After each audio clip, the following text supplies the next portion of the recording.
नमस्कार, आप सभी देख रहे हैं दृष्टि न्यूज। मैं हूं आपके साथ अंजलि त्यागी। आइए रुक करते हैं आज की ताजा खबर की ओर। बीजेपी विधायक रामेश्वर शर्मा का बयान। कांग्रेस के प्रदर्शन पर बोली, पहली बार सदन में खून गिरा है या खून गिरने वाला राहुल गांधी है, कांग्रेस ही है। संविधान का अपमान कांग्रेस ने किया है, हमें नहीं। राहुल गांधी और प्रियंका गांधी को इस्तीफा देना चाहिए। मोहन भागवत के बयान पर बोले, मैं मोहन भागवत की बातों से 101% सहमत हूँ। आरएसएस के पास माइक्रो लेवल की स्टडी होती है।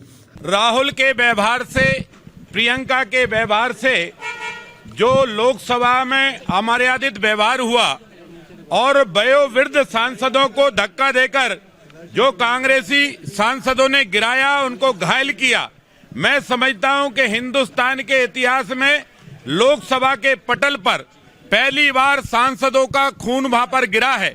इस खून के अपराधी अगर कोई है तो वो राहुल गांधी है। इस खून गिराने के कोई अपराधी है तो कांग्रेस के सांसद हैं। और इसलिए कांग्रेस के सांसदों से हमारी प्रार्थना है कि संविधान तो उस दिन खतरे में हुआ था जिस दिन पंडित जवाहरलाल नेहरू जी ने बाबा साहब अंबेडकर को लोकसभा में मंत्री पद से इस्तीफा लिया था।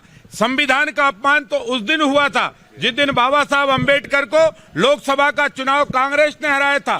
संविधान का अपमान तो उस दिन हुआ था जिस दिन श्रीमती इंदिरा गांधी ने देश में आपातकाल लगाया था। संविधान का अपमान तो तब हुआ था, चुनी 5-5, 10-10 सरकारें, 356 लगाकर सरकारें गिरा दी गई, बर्खास्त कर दी गई।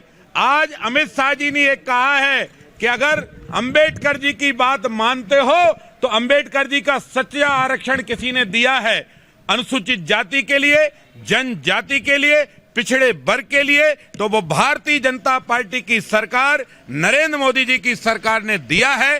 बल्कि बंटी बबली को व्यवहार के कारण, राहुल प्रियंका के गलत व्यवहार के कारण इनको लोकसभा से इस्तीफा देना चाहिए। और कांग्रेस में जो वरिष्ठ नेता हैं, थोड़े बहुत समझदार नेता हैं, जो जिनको संसदीय ज्ञान की परंपरा का जिनका पालन करना जानते हैं, वो भी ये बंटी बबली से हाथ जोड़कर प्रार्थना करें कि लोकसभा की मर्यादा भंग न करें, लोकसभा में ऐसा व्यवहार करें जैसे निर्वाचित सांसद करते आए हैं। इस्तीफा दें राहुल गांधी, इस्तीफा दें प्रियंका गांधी और माफी मांगे देश से राहुल गांधी और प्रियंका गांधी और उनकी मां सोनिया गांधी। उनने ऐसे बेटा बेटी तैयार किए हैं ना जो भारत के संविधान को समझ पा रहे हैं, ना भारत की संस्कृति को समझ पा रहे हैं। वो ऐसा व्यवहार करते हैं जैसे कॉलेज के परम पूज्य डॉक्टर मोहन राव भागवत जी के जो शब्द हैं, जो उनने कहा है, मैं उससे 101% सहमत हूँ।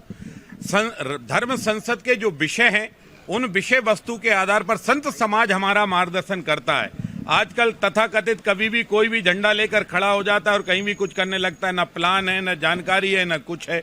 इसलिए हिंदुत्व का नेतृत्व अपने आप प्रखरता से दिखता है और प्रखरता से दिखने वाले नेतृत्व वो है जो 1925 से लेकर आज दिनांक तक इस देश की धरती, इस देश की वसुंधरा, इस देश की परिस्थिति और राष्ट्रीय स्वयंसेवक संघ का जो अध्ययन होता है बहुत माइक्रो लेवल पर होता है। और केवल अकेले हिंदुस्तान नहीं, हिंदुस्तान से बाहर भी जो हिंदू और सनातन धर्म के लोग रह रहे हैं, उनके 56 देशों के बारे के वहां के प्रतिनिधियों से भी निरंतर किया जाता है। इसलिए परम पूजनी का जो संदेश है वो क्लियर है, साफ है कि हिंदू की बात कब और कैसे कहना चाहिए और कौन कहेगा, ये बात समझना चाहिए।